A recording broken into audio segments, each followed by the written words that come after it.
कंजूस सास की गर्भवती बहू। किसी गांव में एक बहुत ही कंजूस सास रहती थी। उसका नाम था सुमित्रा। गांव वाले उसे मजाक में कंजूस सुमित्रा कहकर बुलाते थे। सुमित्रा की यह आदत थी कि वह हर चीज में पैसे बचाने के बारे में ही सोचती। उसकी यह आदत इतनी बढ़ चुकी थी कि कई बार वह अपने परिवार वालों की जरूरतों की भी परवाह नहीं करती थी। सुमित्रा का एक बेटा था जिसका नाम था राकेश। राकेश एक सरल स्वभाव का युवक था और अपने माता पिता का कहना मानता था। सुमित्रा ने उसका विवाह गांव की एक सुंदर और समझदार लड़की राधा से करवा दिया। राधा का स्वभाव बहुत ही शांत और सहनशील था। उसने सास के कंजूस स्वभाव के बारे में सुना तो था, लेकिन वह ससुराल के हर सदस्य का दिल जीतने का प्रयास करती थी। विवाह के कुछ महीनों बाद ही राधा गर्भवती हो गई। यह खबर सुनकर पूरा परिवार खुश हो गया, लेकिन सुमित्रा को इस खुशी में भी पैसे की चिंता सताने लगी। उसे लगने लगा कि गर्भवती बहू का ख्याल रखना पड़ेगा, उसे अच्छा खाना पीना देना पड़ेगा, और जब बच्चा पैदा होगा तब भी कई तरह के खर्चे होंगे।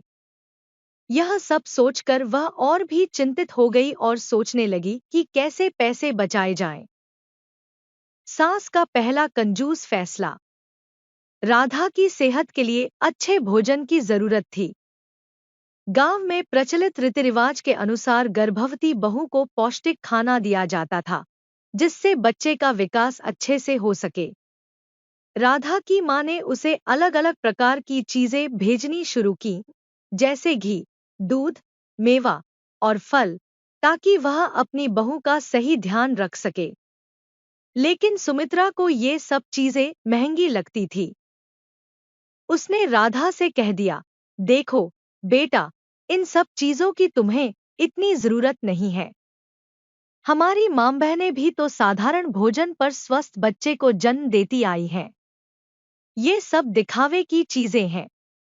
राधा को यह सुनकर दुख तो हुआ, लेकिन उसने सोचा कि सासू मां के स्वभाव में कोई बदलाव लाना मुश्किल है। उसने अपने मन को समझा लिया कि वह जैसा हो रहा है उसे वैसे ही स्वीकार करना होगा। बचत के नाम पर राधा की देखभाल में कमी। जैसे जैसे राधा का गर्भकाल बढ़ता गया, उसकी सेहत के लिए ध्यान और भी बढ़ाना जरूरी था। गांव की अन्य औरतें भी सुमित्रा को समझाती कि वह राधा का अच्छे से ख्याल रखे, लेकिन सुमित्रा को लगता था कि लोग बेवजह खर्चे बढ़ा रहे हैं। उसने राधा को साधारण दाल रोटी और सब्जी पर ही रखा और घी दूध देने की बजाय चाय पानी से ही काम चलाने की आदत डाल दी। राधा की मां को जब यह सब पता चला तो उन्होंने चिंता व्यक्त की। उन्होंने राधा से कहा, बेटी, ये सब खाने की चीजें तुम्हारे और बच्चे की सेहत के लिए जरूरी हैं। तुम घबराना मत, हम तुम्हें सारी चीजें भेजेंगे। लेकिन सुमित्रा ने उन चीजों को बहाने बनाकर राधा तक पहुंचने नहीं दिया। उसने बहू के नाम भेजी चीजों को बेचकर पैसा भी बचाया और राधा से कहा कि वह स्वास्थ्य के लिए फालतू चीजें हैं। राधा की सहनशीलता। राधा बहुत ही शांत और सहनशील स्वभाव की थी। उसने अपनी सास के इस बर्ताव को सहन करते हुए अपने गर्भ की देखभाल जितनी बन पड़ी उतनी की। उसने सास को खुश रखने की कोशिश की और किसी भी चीज के लिए ज्यादा जिद नहीं की।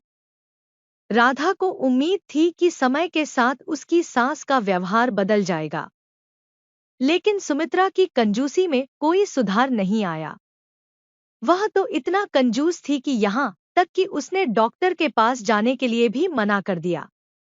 गांव की दाइयों पर भरोसा करके उसने कहा कि हमारी मां बहनें भी तो यही करती आई हैं। डॉक्टर के पास जाने की क्या जरूरत है, यह सब पैसे की बर्बादी है। समय पर हुआ राधा को प्रसव का दर्द। कुछ महीनों बाद राधा का प्रसव का समय निकट आया। वह बहुत दर्द में थी और उसे जल्दी अस्पताल ले जाने की जरूरत थी। लेकिन सुमित्रा ने सोचा कि अस्पताल में पैसे खर्च हो जाएंगे, इसलिए वह राधा को वहीं घर पर प्रसव करवाने का निर्णय लेने लगी।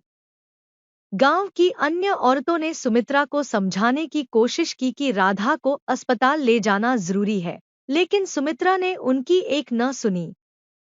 उसे सिर्फ पैसे की चिंता थी। अंत में गांव के बुजुर्गों ने सुमित्रा को जबरदस्ती राधा को अस्पताल ले जाने पर मजबूर किया। अस्पताल में डॉक्टर ने बताया कि राधा और उसके बच्चे की हालत गंभीर है और तुरंत इलाज की जरूरत है। अगर थोड़ा और देर होती तो दोनों को ही जान का खतरा हो सकता था। सास को पछतावा हुआ। इस घटना ने सुमित्रा की आंखें खोल दी। उसने पहली बार महसूस किया कि उसकी कंजूसी ने राधा और उसके बच्चे की जान को खतरे में डाल दिया था। उसे समझ में आ गया कि हर समय पैसे बचाने की सोचकर अपनों की जान से खेलना ठीक नहीं। उसे अपने किए पर गहरा पछतावा हुआ। अस्पताल में इलाज के बाद राधा ने एक स्वस्थ बच्चे को जन्म दिया। राकेश और राधा इस खुशी से फूले नहीं समाये और सुमित्रा ने अपनी बहू और पोते के साथ खुशियां मनाईं। वह अब पहले से बदल चुकी थी। उसने अपनी कंजूस आदत को बदलने का संकल्प लिया और अपने परिवार का सही ख्याल रखने का वादा किया। समाप्त।